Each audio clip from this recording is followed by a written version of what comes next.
I'm Andre Segura of the American Civil Liberties Union. The Supreme Court just decided the case about Arizona's controversial immigration law, SB 1070. The court decided that if an officer stops you and believes that you might be undocumented, then the officer can ask you questions about your immigration status. But this case is only about Arizona's immigration law. No matter what state you live in, though, it is important to know that we all have fundamental rights, even if you do not have papers, and the Supreme Court did nothing to change that.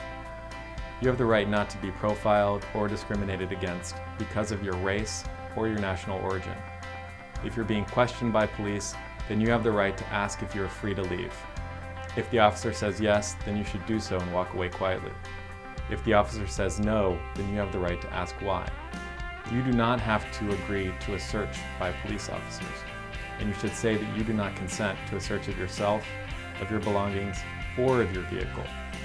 You do not have to say anything to police officers. In Georgia, you may want to give your name if a police officer asks. You don't have to, but if you refuse, it could be used as a reason to arrest you. You do not have to give your address, social security number, telephone number, or date of birth.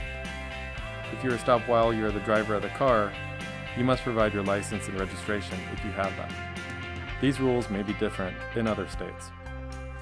But remember, you do not have to say anything about your immigration status, or about where you were born, or about how you entered this country, because that information could be used later against you, including to even deport you.